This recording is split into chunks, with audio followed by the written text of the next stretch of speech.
Alberta's government is vowing to use every legal power at its disposal to stop Ottawa's electric vehicle mandate. Meanwhile, Edmonton residents are calling out City Hall for misleading consultations on bike lanes, and new candidates for mayor say they'll tear them out if elected. Conservative leader Pierre Poilievre has secured his seat in Parliament, winning the Battle River Crowfoot by-election by a landslide. And Alberta Premier Danielle Smith has backtracked on expense receipt rules after backlash from taxpayers. Lastly, housing starts are falling behind immigration, with Ontario dragging national numbers down, but Alberta among the provinces leading the pack. My name's Isaac Lamoureux, and this is the Alberta Roundup. Let's hop into that first story now. Alberta's Ministry of Environment told True North that it will use every legal tool to stop Ottawa's electric vehicle mandate, escalating a jurisdictional fight with Prime Minister Mark Carney's government. A ministry spokesperson said, quote, "We are calling on Ottawa to listen to Albertans, Canadians, and industry experts across the country and scrap this ridiculous policy before it drives Canada off the road. Alberta's government will do everything within its legal jurisdiction to thwart implementation of these unconstitutional regulations in our province." The statement followed a post from Alberta's Environment Minister Rebecca Schultz opposing the mandate on Friday, saying the Liberals need to abandon it before it kicks in next year. She said, quote, "This is another failed Trudeau policy, just like the carbon tax, which hurt Canadians from coast to coast. The EV mandate requires 20% of all new car sales to be zero-emission vehicles by next year, ramping up to 100% by 2035. And Schultz warned that production capacity is nowhere near sufficient, citing 223,000 new vehicles purchased in Alberta last year, compared to only 25,000 EVs produced nationwide. This means the entire country's production could not come close to meeting Alberta's needs, let alone other provinces.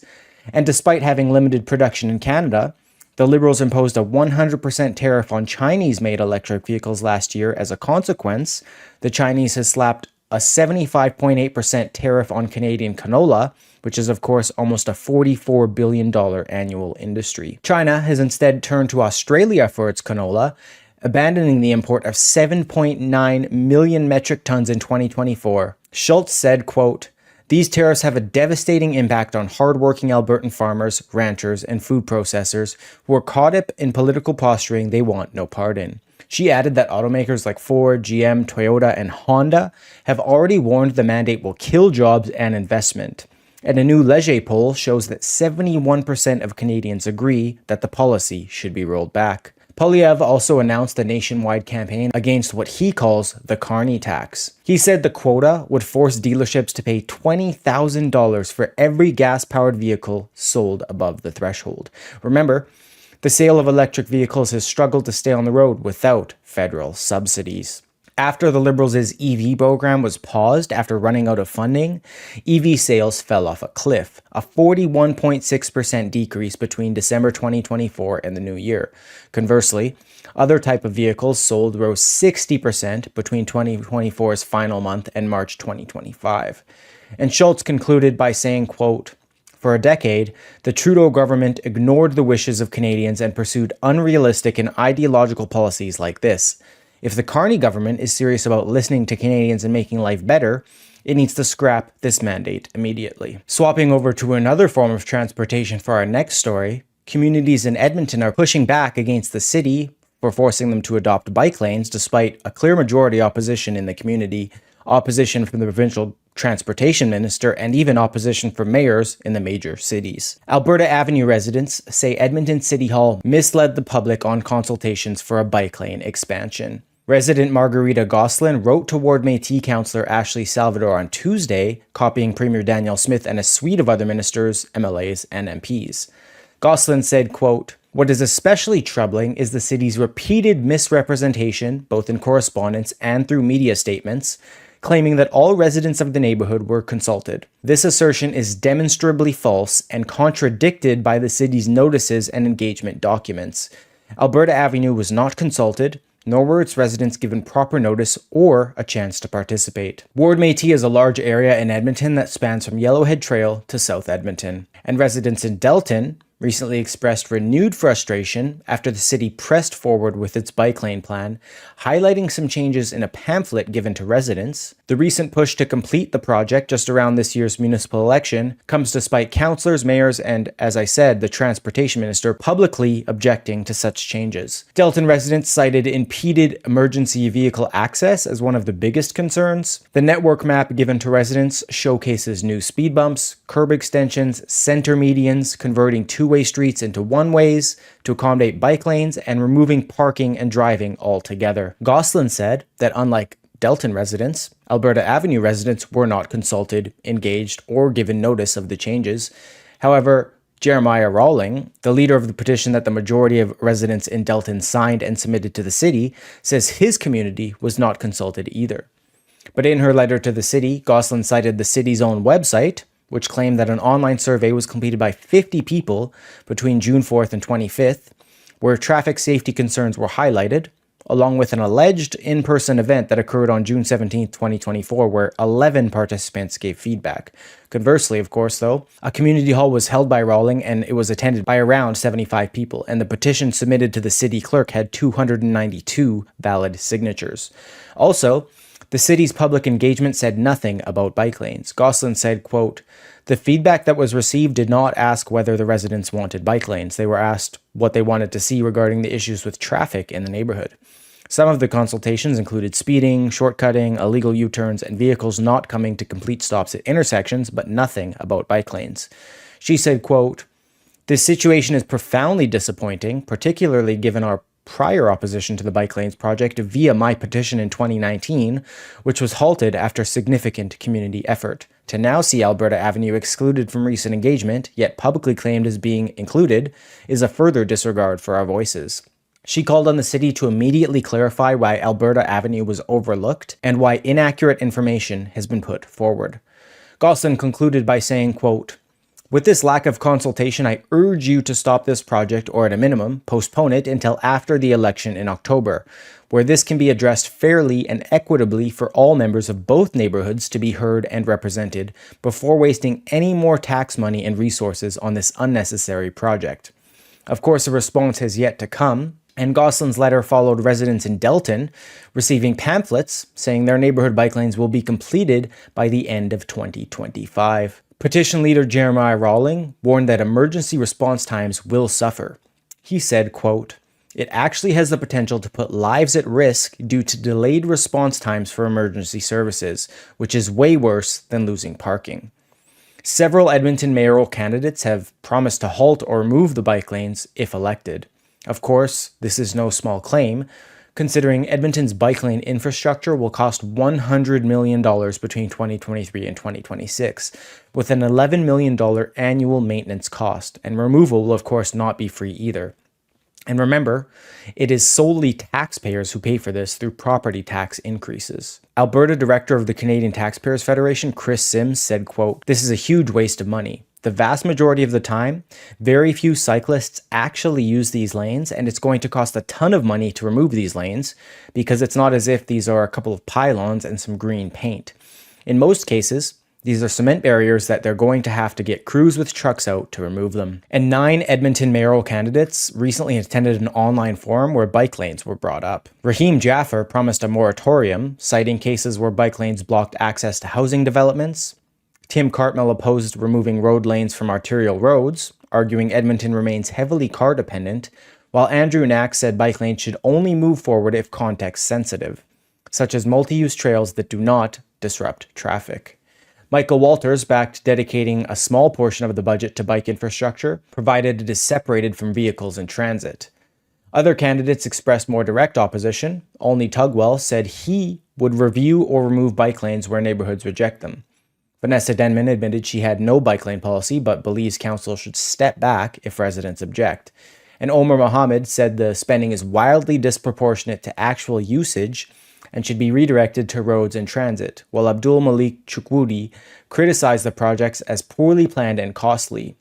And Andy Andres Gudanowski suggested projects of this scale should go to a referendum so residents, not politicians, make the final decisions.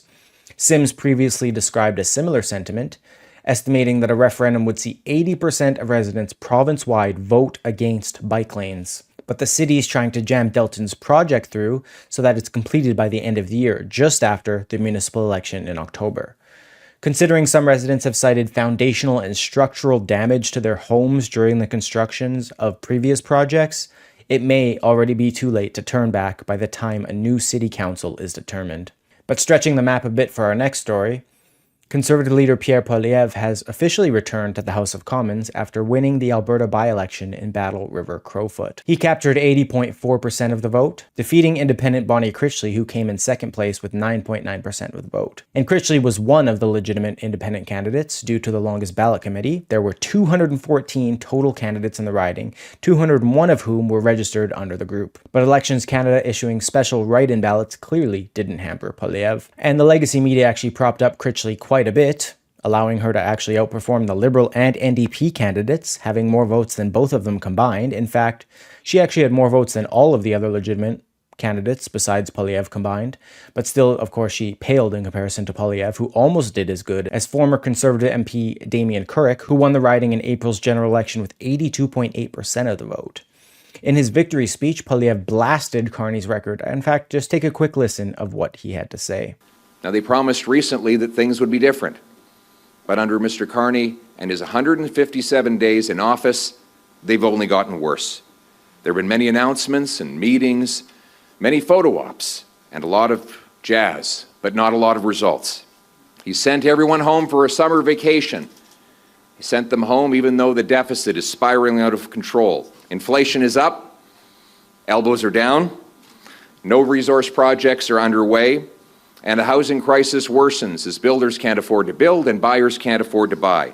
That's why us Conservatives have our work cut out for us.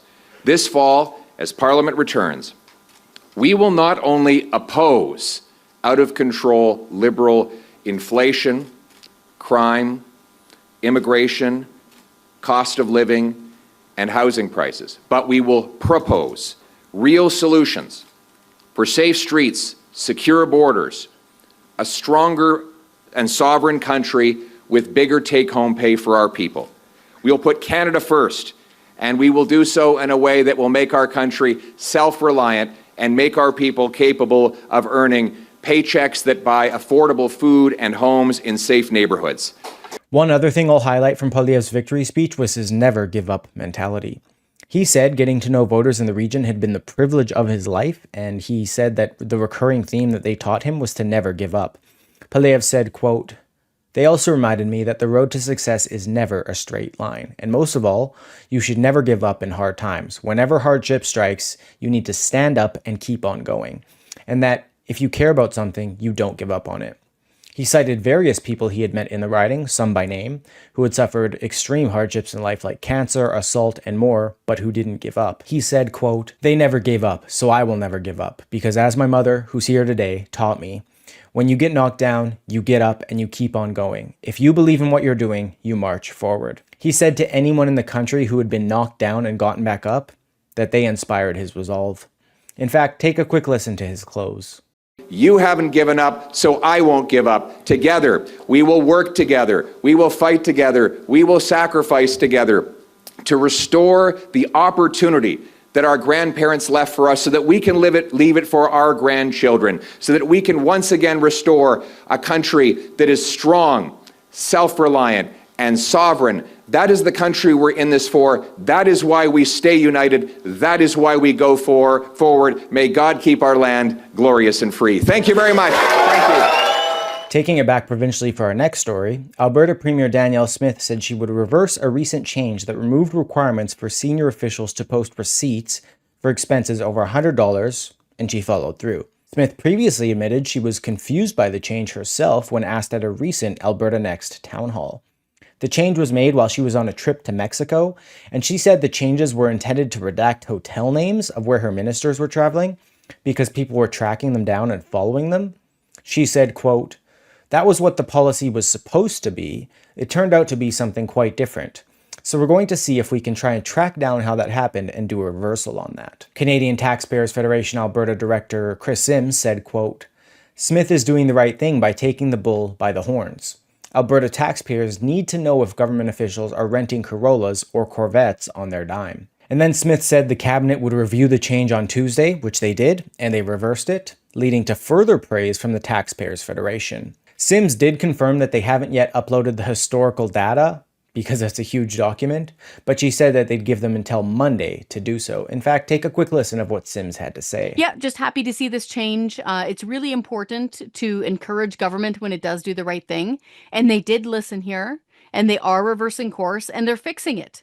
A lot of governments don't bother doing that. So good on the government for recognizing that this is a problem, okay? And then they need to go back to the way it was. So we're really happy to see this. Now looking quickly at housing starts for our last story today. Canada's housing starts rose slightly in July, but Ontario dragged national numbers down with a 25% plunge between July 2024 and 2025. But conversely, Alberta saw housing starts climb by 25%, which was the third strongest gain in the province, trailing only Quebec at 38% and Saskatchewan at 50%. Still, Canada admitted over 817,000 newcomers in just the first 4 months of 2025, an annual pace of over 3.268 million. The housing starts being annualized to 294,085 nationwide. July's housing starts suggest that if every new home this year that was built went to new arrivals, more than 11 immigrants would have to compete for each home. In this scenario, no new houses would be left for Canadians. Conservative leader Pierre Poilievre recently blasted Liberal immigration and housing policies. He said, quote, "More spending, more photo ops, and more promises with no action. More of the same from these Liberals," he said. So we'll have to wait and see when all of these immigrants come to Alberta for work. We'll have to see if the 32,000 houses built over the last year will be enough. That wraps up this week's Alberta Roundup. My name's Isaac Lamoureux. Have a great weekend. Thank you, and God bless.